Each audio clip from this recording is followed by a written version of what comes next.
The kids started and they said, Mum, if we do it, you have to do it. And I, being myself, said, oh, well, okay, then I'll have a go.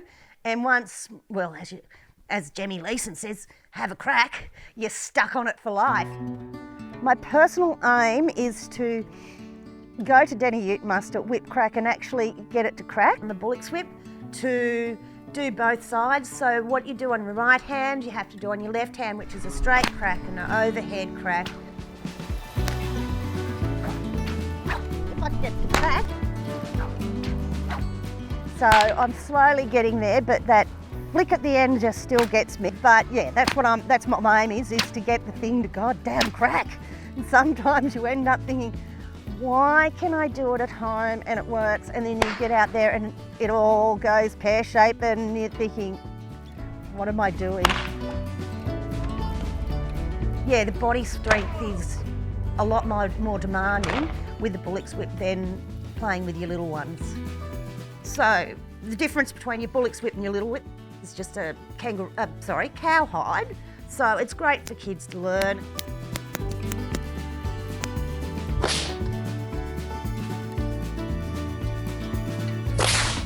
With your bullocks whip, you can obviously see the difference in the size.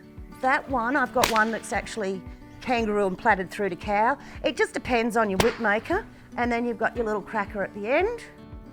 It's great exercise, great people, yeah.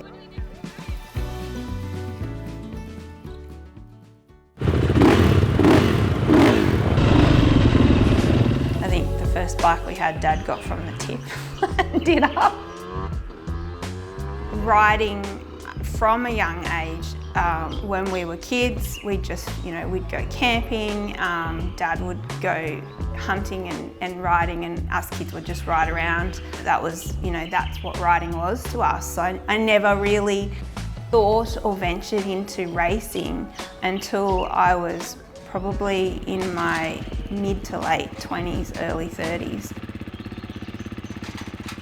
I could remember the first time I actually raced, and it was at a local Pony Express in Inverell, and I thought it was just the best thing ever. I ended up coming second, and I would have come first if I didn't pull up for fuel, but I didn't realise that I didn't need fuel, and I was just a bit worried about I was going to run out of fuel. So it was like all of these things that, now I look back and go, oh man, how silly were you?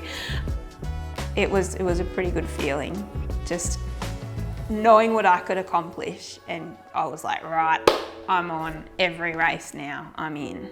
It was where I was hooked.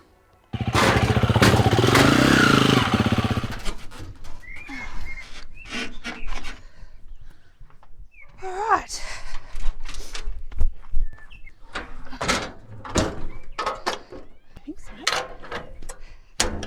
Since we're going on a bit of a rough road, I'll just put a strap around the back of this bike.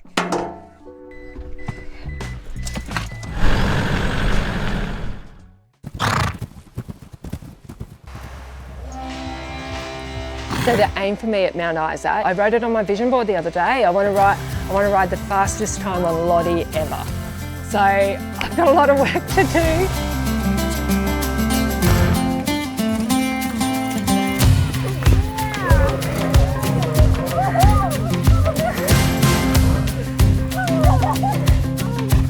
Lottie is a little girl that I never had.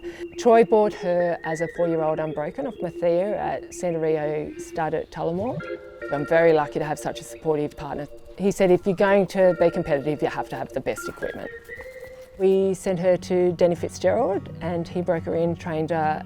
Denny's wise words were, she's got to go to Jodie and get a pattern on her, and you stick to that girl and you do not move from that girl's side. Unfortunately for Jodie, I took him up on his word. So wherever Jodie goes, I go. She had a really great grounding when I got her from Denny. She had all the bells and whistles on her with the side pass and rollbacks and everything like that. So the grounding was Mickey Mouse. Just not out, just she's got a little quirks, Lottie, so when she gets the cranks, she gets the snorts and she sneezes, so you know when Lottie's had enough. Jodie's been an absolute inspiration for me and my biggest rock. So she has taught me how to ride this push-button horse. I've heard Anna refer to her as the daughter she never had, and I think that's so true, because Anna treats her like a bloody daughter. So definitely a spoiled horse, but she absolutely adores Anna. Lottie looks after me. You know, there's been several times where I've nearly come off and she's like stepped in underneath me and held me on, or, you know, stuff like that. Like, she's a really solid mare.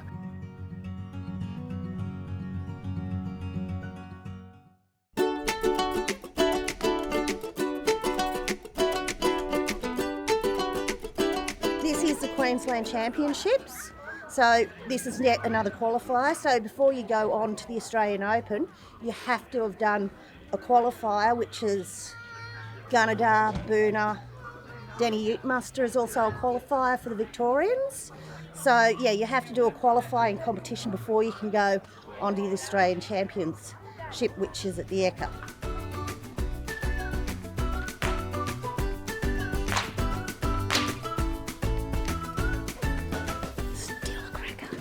Well, I have been practicing, but what you do at home and what happens when you're out in public are two different things, and you just get nervous and it doesn't crack, but hopefully it will.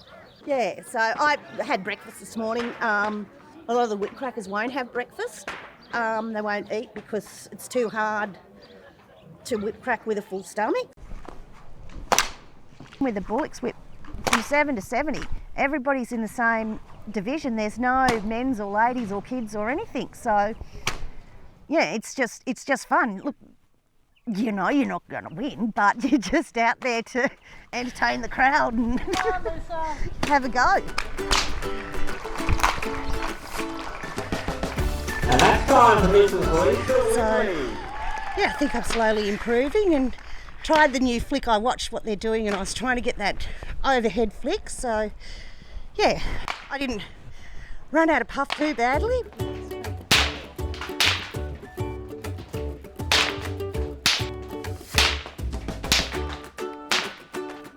Oh wow, I forgot to start the clock. I think it's not just the whip cracking, I think it's the practical jokes that are played on everybody. Well, is Lisa a shit stirrer? I could spend an hour on this topic. Look, Lisa loves to stir up trouble, but any trouble she's ever stirred up has been with no malice, if you know what I mean. It's all in good fun. She puts it out there, people give it back to her. I find it very entertaining, and other people do too. I actually met Kerry at Durrumbandi B&S. He's the reserved one in the family, and I'm more of the extreme out one that does everything. When Lisa took up whip cracking, I was very surprised.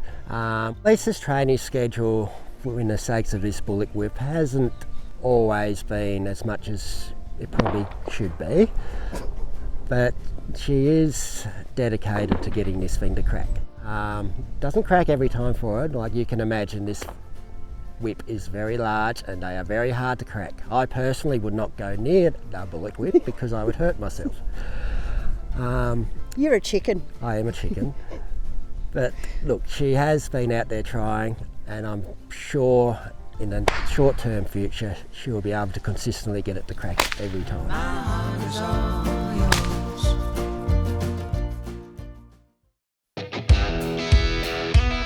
As she developed her riding, I think she started setting little challenges for herself. Like I can remember one of the first things she wanted to do was go to the Think Desert race. I personally reckon she was mad, but no room for error when you're riding that fast through whoops that are, you know, like a metre deep. So it's dangerous. You know, leading up to Think, you know, I was at the gym 3 to 4 times a week. I was running, I was getting fit. I went out and did a week of pre-running where, you know, you ride the track in preparation to get yourself, you know, prepared, and so you kind of learn the track. I had a couple of staffs, had to ride in an ambulance. I was okay, thankfully. I just knocked myself out. Sported 2 black eyes for the for the start of the race.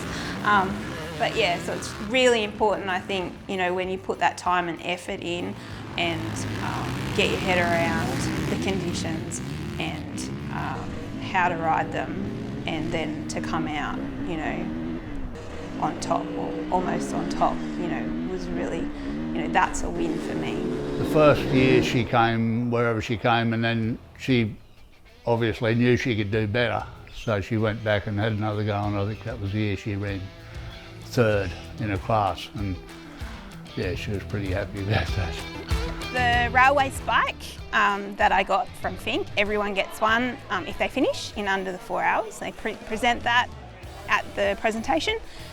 2 lovely ladies obviously are there to present that to everyone. I much would have preferred 2 hunky men, but anyway. Standing up there with those beautiful ladies with their makeup perfectly done, I kind of felt a bit like a plain Jane. Hashtag too exhausted to wear makeup. So we're at one of our Central West Barrel Horse Club days, and I was on banjo at the time, and I came out and I did a smoking run. It was actually the first time that I got some advice off Captain Coach then. When she first come up to me and she had the little bay horse, I can't think of his name, he was an asshole.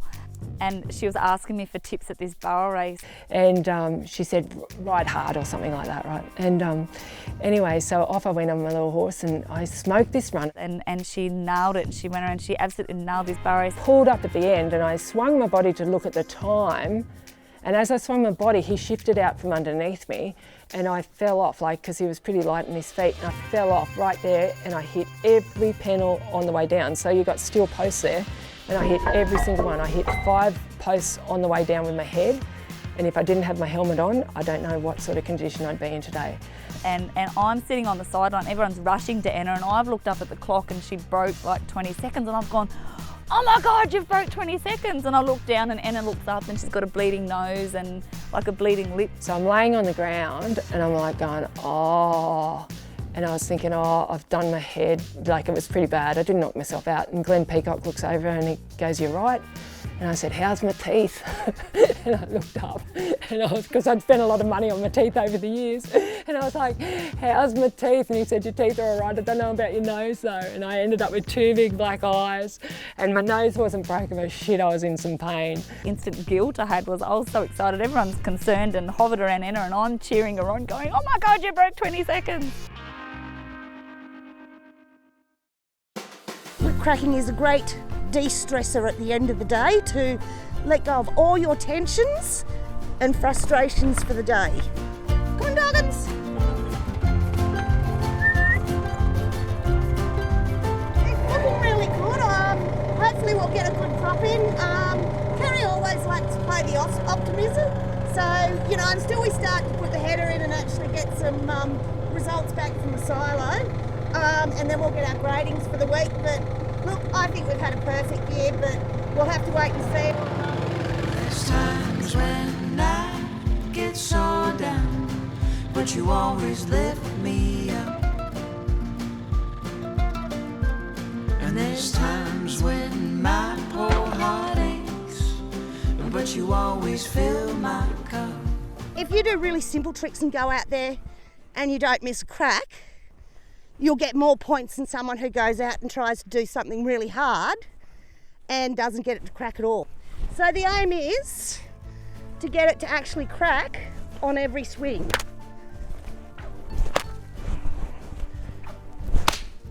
Got that one.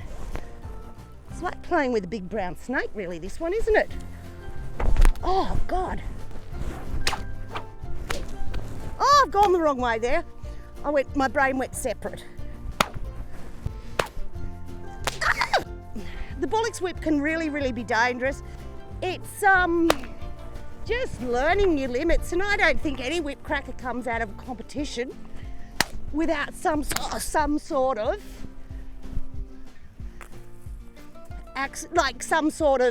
hit themselves or something, or maybe they're just better than me and they don't tell me. You've got to really slow it down. That's it, I'm rushing it. You don't need too much. I'm hoping you won't let go, 'cause I need you so, and that's for sure. My heart is all yours. The different genres of riding that I do vary. So I love to go out to the local motocross track here, motocross across the state, endurance riding, enduro riding, whereas it's all out in the bush, natural tracks, hills, trees, logs, you name it. Enduro is all pretty much time-based, and we race the circuit as fast as we can, and the fastest person obviously wins.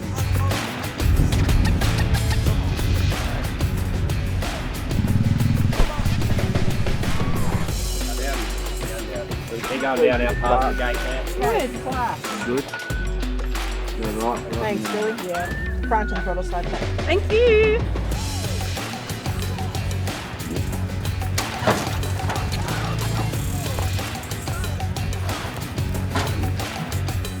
So I'm hoping that my bike runs all right today, because I've had a bit of a spooky problem, liking to turn itself on and off, on and off, on and off after I start it. These are an expensive bit of gear. You can see these ones have copped a bit of impact.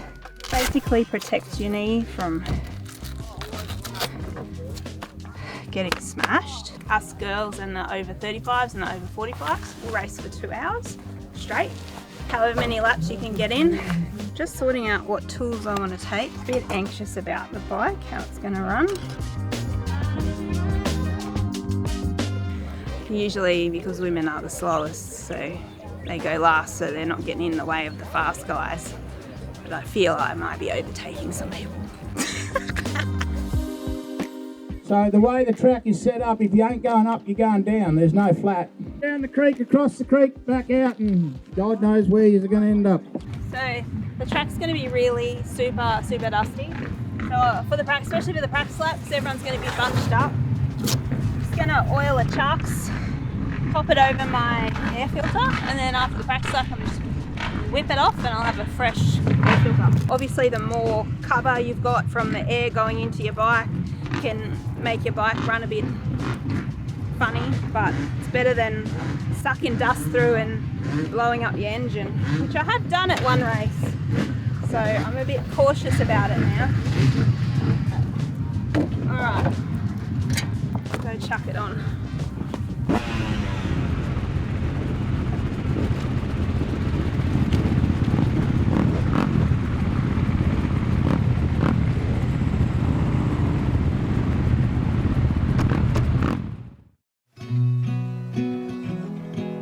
Coming to Tullamore when we bought the pub, I met Alana Potter. She was doing a gig at the pub and she said, you should join our barrel club. And that's when it all started. I didn't know that they existed prior to that. I got involved with barrel racing at Central West Barrel Horse Club at Dubbo, and it was a social thing. I met a whole group of people that were in my circle, you know, same mentality, and we had a great time. And I just had an old nag called Clancy at the time. He was an old fella, and yeah, we did all right. At that time, I was just like really flying blind. You know, I didn't have the right equipment. My horse wasn't educated.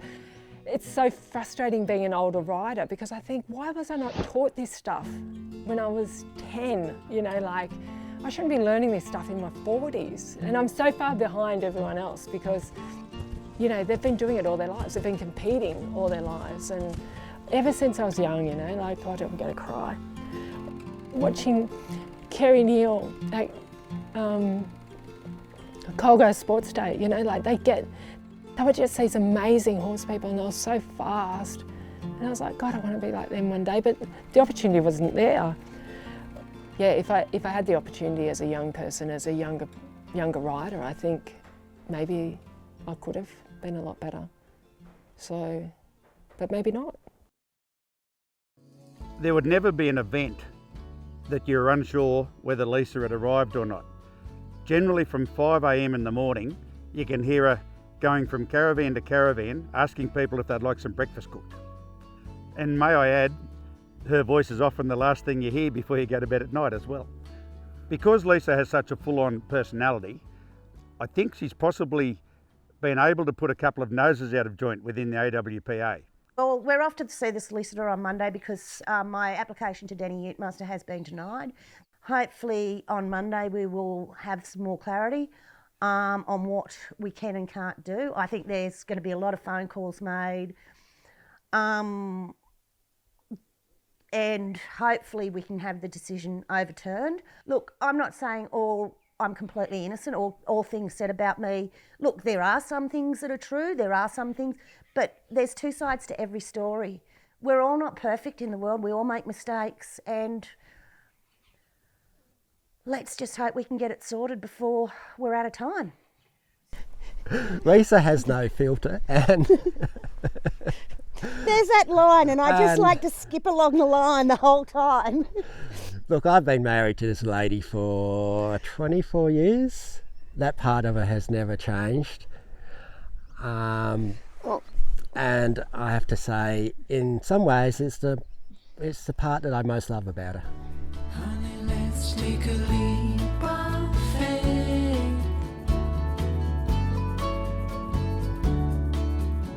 And I know you're the one. Our stories just begun. Now, it's really good that the Denny Utemaster Committee welcomed Lisa with open arms to actually go down there this year and be able to crack the bullock whip in front of the main stage. So let's just hope she can get the thing to crack this year. If I weren't so desperate to be free, I'd keep my distance, babe. The more that I know about you, the more that I want you, baby. They say that good love will yield the best from me. I love going out into nature. You know, my bike takes me a lot of places that, you know, a lot of people wouldn't be able to get to. I love that about Enduro. And I love the smells too, like the smells of the eucalypt, and you know, it's just amazing. I love it.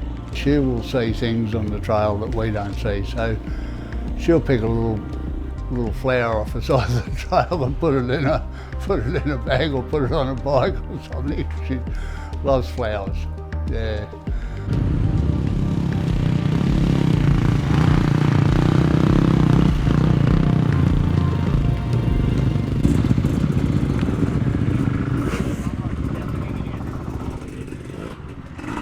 Very, with the F word, dusty.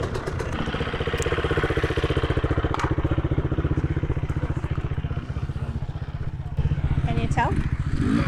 I still got my suspension set up for motocross. You'll be right, you'll be able to go really fast. Yeah, I'll be bouncing around. With the suspension, we need soft for enduro. Motocross is harder, so it doesn't compact as much. It's not as spongy, all right? Because when you're doing big jumps, you don't want it to go down and then boing you back up. But when you're doing little juddery rocks and things like that, you kind of want it to absorb all of that. I'm going to go all the way out as soft as it'll go and then bring it back halfway. Yeah, I was a bit worried about my bike, how it would run since it's been doing some spooky things, but it ran great. Tracks, really dusty, really slippery, as in dry slippery. So that's challenging, but hopefully as the race pans out, it won't be as dusty. Everyone will find their positions and be able to just cruise along. So the basics of barrel racing is you have the timers and you go through the timers and you can choose your direction. You can go to the first barrel on the left or the first barrel on the right, and it's a cloverleaf pattern. And the fastest time obviously wins, and depending on the arena size is depending on the size of the course. So I was unaware of that initially. I thought, you know, there was standard size everywhere, but it depends on the arena size. Barrel racing is pretty simple. It's 4 straight lines and 3 circles. We tend to overcomplicate it a lot, but But when you get to the nitty-gritty, it's where you're sitting, it's your timing, it's how you're using your feet and when you're cueing your horse, and it can be as little as just sitting one stride too early as the difference between knocking a barrel and not knocking a barrel. And some of the challenges I guess Anna has had is, while we absolutely nail it going slow, Lottie has found a way that Anna's feet tend to pop up when she's running, and Lottie's just gone, oh wow, I can cheat here, and Lottie will drop that shoulder real quick. Try not to shift the shoulder out as you go into your drum. You essentially just want to be straight and to keep her body straight with the nose bent. I really think the arena will suit Lottie and Anna at Mount Isa. It's got a big run up. It's as long as Anna can just keep looking past those drums. I think Anna will really surprise herself when she goes there.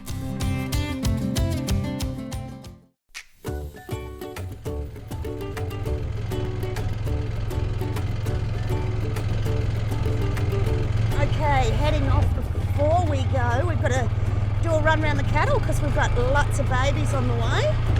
And this year, the girls have decided to call them all after Taylor Swift songs. So we had a little heifer born yesterday, and I think they're going to call her Fairy Tale. Oh, they're all protected, this one.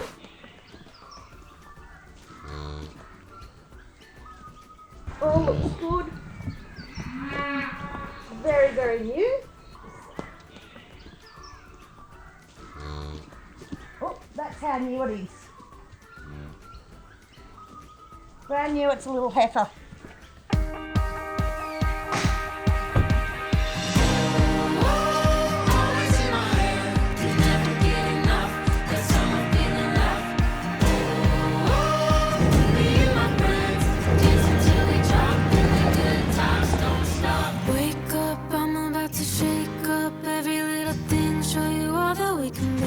Come dance in my glow.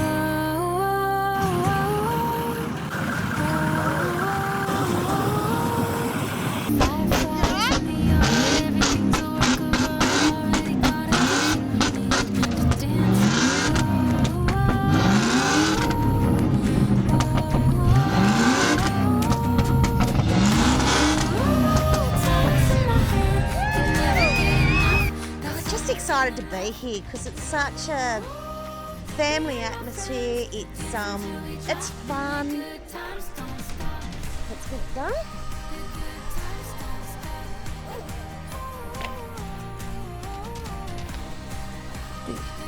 That here. Pull your pet. Do my pets. They always fall down.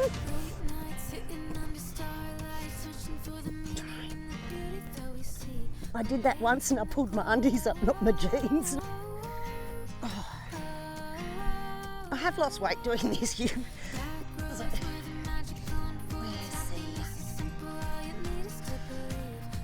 It's become a personal challenge for me just to get here and whip crack. And in some ways it's an advantage not having a crowd around you because you're competing against yourself. Off you go, go.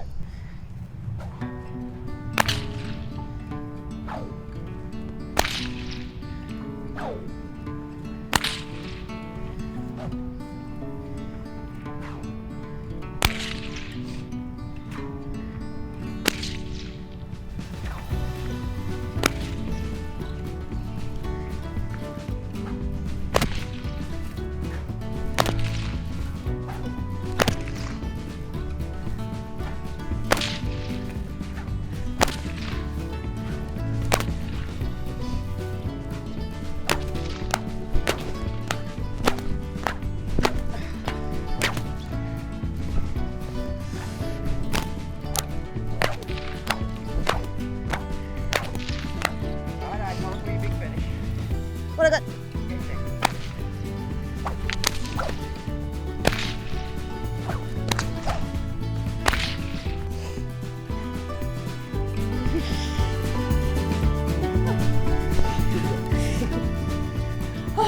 One I did on the left hand, I did on my right hand. Look, I know it's not what some of the others do.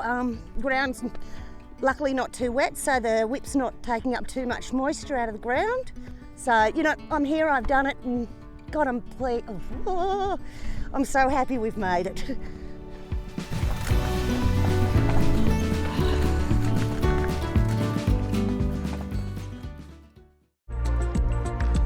competing, my dad always said, I don't understand why you need to go and spend all that money, you know, to compete. You know, what are you getting out of it?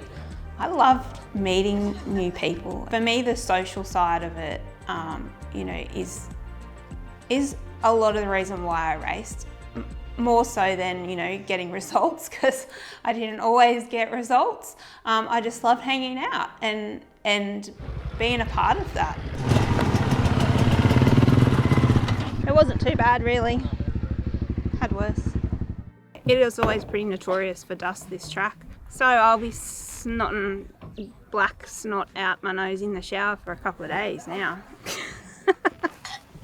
It's always fun. If I know I'm coming up to something hard, I'll be psyching myself up. Come on, you can do it, you can do it. With the right gear, that's it, that's it. All right, go, yep, you got it, you got it, you got it. Okay, that's it, keep going, yes. You know, or, oh, fuck. Have a great day.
Oh, it's breaking up here, look.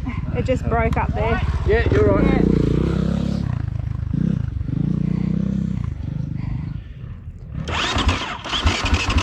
Fuel pump. You reckon? What a shit. That one. There, that's yours. Yeah, yeah. Yeah, yes, there, that's right. I'm doing it. I know what I'm doing. All right. Are you sure? Yeah, here's your gloves. Yeah, it'll be right, Gill. All right, thank you. This thing will start. I owe you one. Eh? Yeah, see if you can get it to go.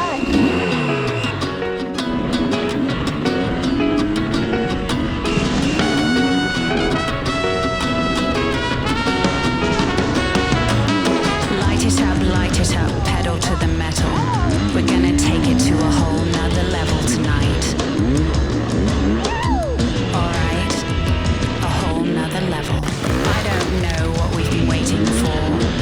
It's time to hit it like we never ever hit it before. A whole nother level.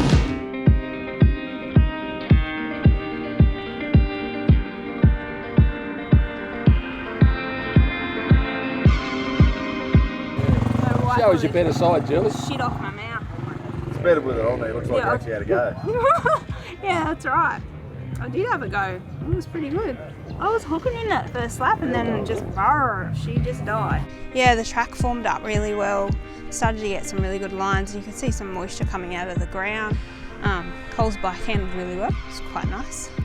But I'm just going to go and talk to the officials now and do the right thing and tell them that I did have a bit of a bike breakdown and did a bit of a sneaky swap out on the track. So we'll see what happens.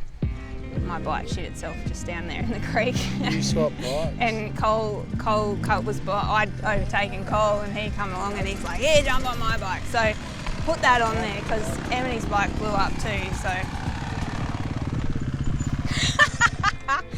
So technically, like, it's a DNF. Yeah. Yeah, which is fine. You sure? Yeah. Like, that's the way, it's the rules.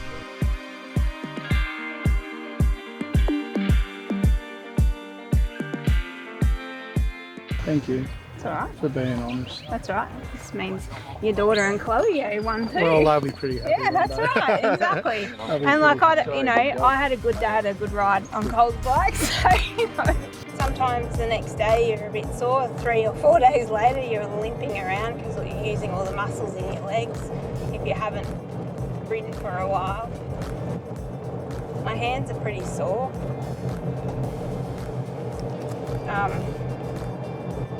Other than that, I feel fine. Come on, we're going to Mount Isa. Come on. Come on.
A win for me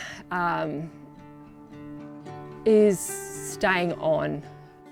Lottie's been ready to compete at Mount Isa for probably 5 years, and I'm just a wee bit slower than Lottie. And it's just a mind game, you know, like you're only competing against yourself. But yeah, it's very daunting. It's pretty fucking scary to tell you the truth.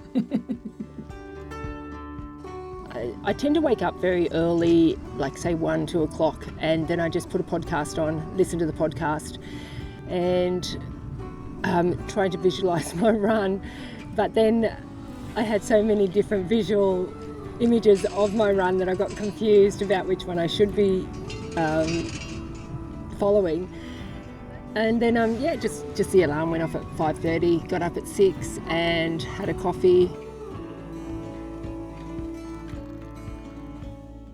Jode gave me a couple of pointers. Yeah, just got Lottie ready. Jodie helped me put the boots on Lottie, and basically it was game on.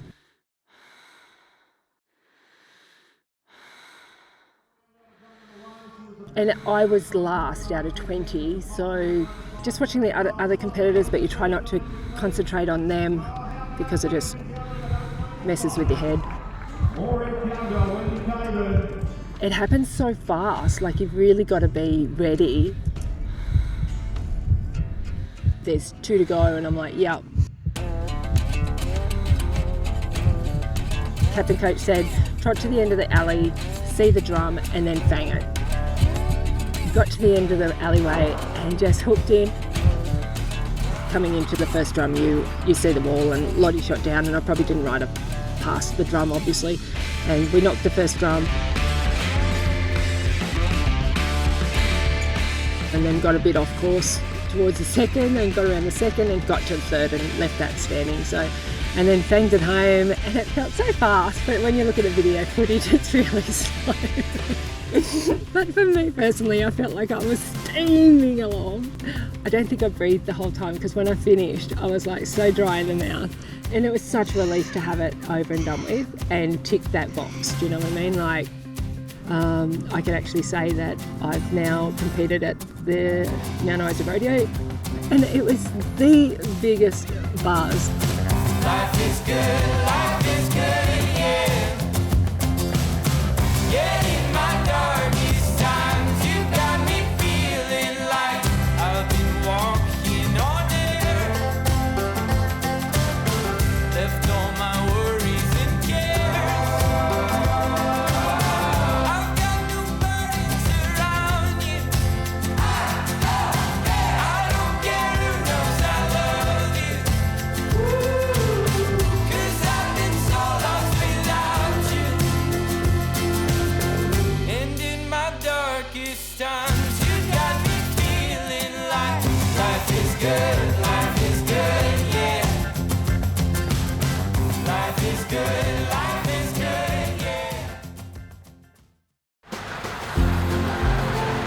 After this year, cracking the Bullets Whip, I am absolutely hooked. Bullets Whip, small whips, yeah, just what we do, and it's our family sport.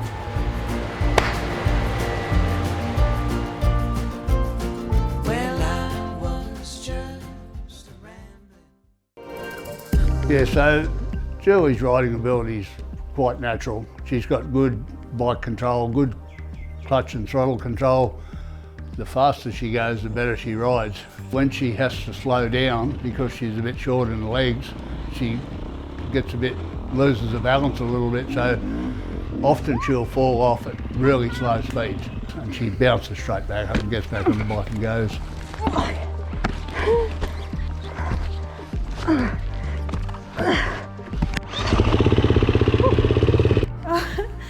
I really, for the rest of my riding journey, I'd really like to concentrate on just keeping my bike on two wheels. Anyone that knows me knows that that's probably impossible because I'm the queen. They call it a JD moment. Oh, you've had a JD moment. Yeah.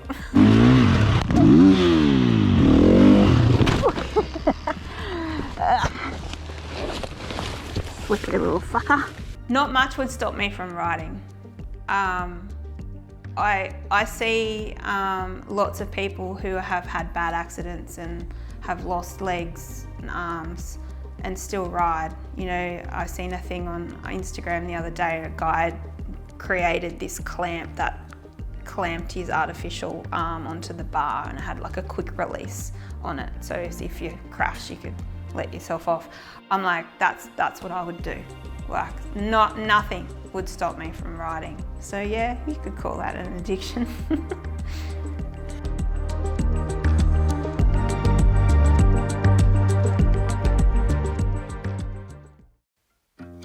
I did have a really tough time, probably for a few days after the actual event. I really knocked myself around, like I was very disappointed. I was very disappointed even, you know, for all my friends that were there watching me and cheering me on. I just felt like I let people down, but I didn't. So where to from here? You know, the world's your oyster. We were talking about maybe doing the Northern Run next year for, you know, a few more rodeos. But the year after that, we really want to focus on Kununurra. My ultimate goal would be to be the oldest rookie barrel racer. I don't know what the oldest rookie barrel racer would be, but imagine if I won the title. How cool would that be? You know, I might be 60, so I've got another 7 years to potentially win a rookie title. So one 4-day I did in Cessnock, it was dry tips everywhere. It was right kind of at the beginning of one of the bad droughts that we had. And for some unknown reason, we went through this bog hole. I chose a rut and I went through the rut and there was a tree root in the rut. So then the back wheel would just spin on that. Like I didn't have enough momentum to push it up over. And I was just chainsawing, they call it, trying to get over this thing. I could not physically get over it. I got off my bike, I sunk down into the mud over my knees. I couldn't even pick the bike up over the tree root because the bike was suctioned in the mud. And nobody was stopping because they were all on a time strafe. You know, they've got to make the next checkpoint by the time they go. And like, if they'd stopped, they'd be stuck too. Yeah, that's right. Yeah. Like, you know, so this one guy, he got stuck. So I trudged over to him and I was like, I'll give you a push and you get up, get through and then come back and help me. And he's like, yeah, righto. So I gave him a push and the fucking bastard took off. Did he? Down the road. Oh my God, I was just like, what just happened? Like, oh no. And so I was on the New South Wales team at that point. So I rang my team manager up and I was like, what do? I'm stuck. No one's helping me. I'm panicking. I can't get out. What do I do? And he's just like, just lie down in front of someone. They'll stop. I was like, what? And then I didn't do that. But these 3 old fellas, they must have been riding together. They came through and they all got stuck and I was kind of just standing there like, you right, love? And I'm like, no, I'm stuck. And they're like, oh, we'll get through and then we'll come back and get you out. And I'm like, make sure you do. That's what the last bloke said. Oh, and at the end of the day, I ended up catching up with that bloke that took off. Oh, true. I noticed his bike. And at the end of the day, we have to put our bikes in a compound. So I'm walking my bike into the compound as he's coming out of the compound. Oh. And I was like, you. Did you give him and a he, and he was like, nah. And he was like all backed up. And he was like, oh, there was a bloke up the top. He said he was coming down to help you and told me to get on my way. And I'm like, you are lying. And he's like, I swear. And I was like, well, I hope trail karma catches up with you one day, mate. And then I walked off. So how much did you, like, do you know what I mean, by the time you buy, say, your bridle, your saddle, your horse? So the investment? Yeah. So that depends on the quality and the, you know, that you want, obviously. I'm just going on average. Look, you know, some horses might be 50 grand, some horses might be 5. Yeah. You know, it depends on your budget, depends on what your level is. Some horses you can't put a price on, do you know what I mean? Like I've been offered to sell my horse a couple of times and there's no price you can buy. No, you know, I said you've got better chance of buying the kid and the partner than Yeah, the horse, you know what I mean? And baby, we don't need too much. I'm hoping you won't let go, 'cause I need you so, and that's for sure. My heart is all